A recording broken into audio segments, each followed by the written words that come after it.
But let's go to Townsville, because tomorrow is Remembrance Day, and while there's all of this other news around, we have to pause, we have to remember, we have to thank those that have served, we have to pause and commemorate those that have given their lives.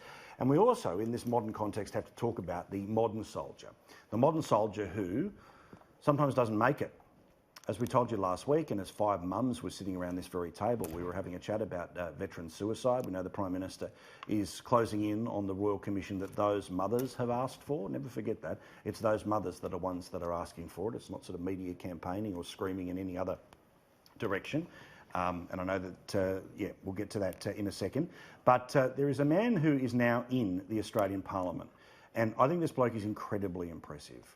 And Phil Tomlinson is the new member for Herbert.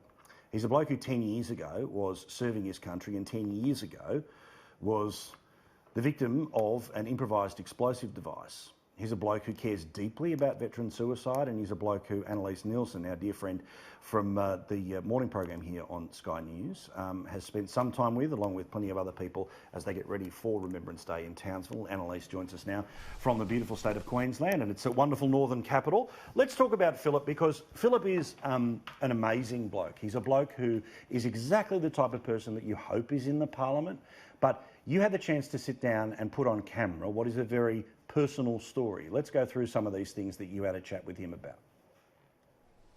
That's absolutely right, Paul, and I know both you and I honed in on Phil when he started in Parliament as one to watch, because he is a very authentic individual, but it was also remarkable what he's been through. When we sat down, I sat down with him and his wife Jenna today, and they talked through his battle with PTSD coming back from Afghanistan, which unfortunately isn't an uncommon scenario for so many of our soldiers who have been in combat. But what is extraordinary is how he managed to turn it around.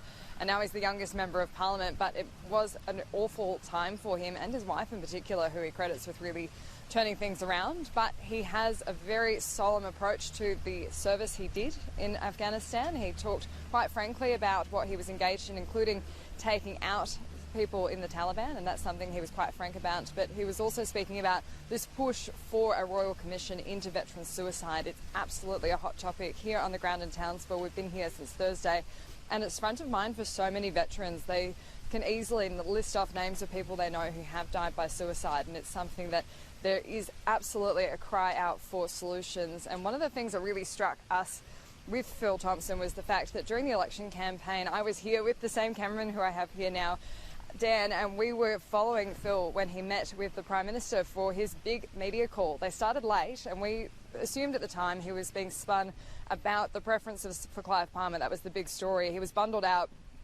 Dan and I chased him to the car, didn't catch him. Now we've caught him well after that. It turns out he was taking a call because one of the people he'd served with had taken their life, and it's something that we didn't appreciate the sensitivity of it at the time, but now we do, and it's an important thing to talk about, and Phil said he's happy to talk about it now. This is what we spoke about when I sat down with him yesterday. What happened was I just found out that a friend of mine, Brad Carr, had died by suicide. And on Anzac Day, when I was with the PM, Brad took his life. The PM kind of rallied around me a bit, and he asked me what was happening, and I told him, and he put his arm on my shoulder and told me I didn't have to do anything today. I didn't have to go forward with the media pack or anything like that, or answer any questions. But I told him no, and I told him that I would do it, because I honestly believe that I have this, I can help, and I want to honour them by not shying away from when bad things happen and not pulling back. I want to push forward.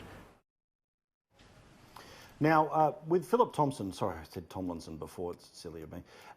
It's important to note there, Annelise, in that footage that we were showing before, the actual moment when he was getting the national attention, Prime Minister in town.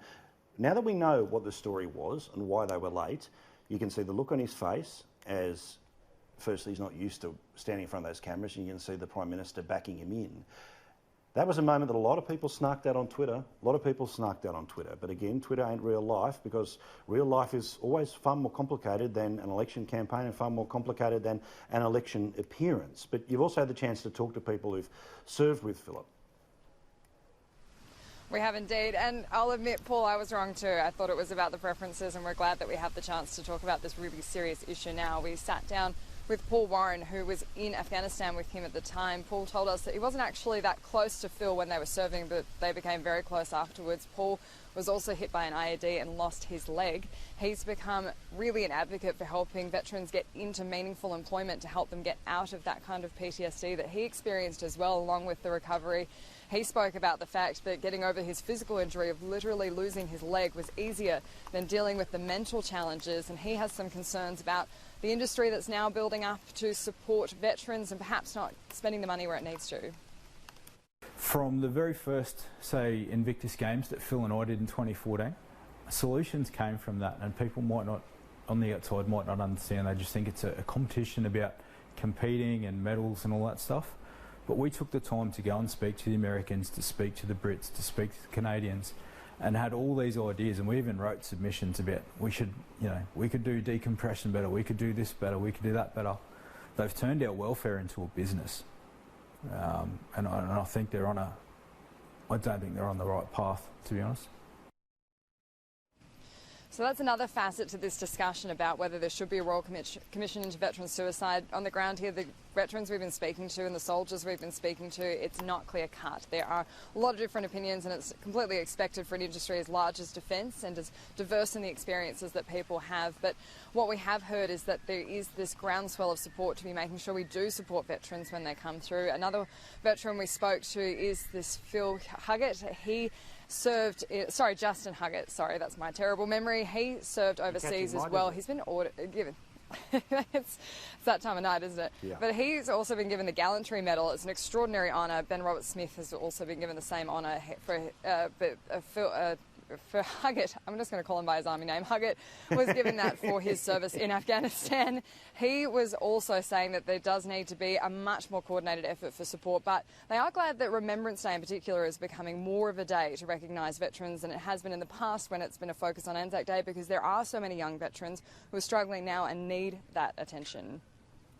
I was very lucky. I had a great CO at the time and a great RSM who were more than supportive of me. I think it was that transition time in the army where people were starting to go, hey, we've got to change our mentality here. We've got to start, being mindful and a bit more respectful that, these guys don't have leprosy. They've got a bit of surface rust on them. If we treat them properly, we can buff it out and get them back to work. And that's more or less what I've done. Annelise, you're a rock star. Good on you for putting in the time, because that's what these blokes deserve. They deserve the time, not just the time on the telly, but the time off to talk to them, to learn more about them and to tell their stories with the empathy and professionalism that you always do. I appreciate it. Good on you, Donald.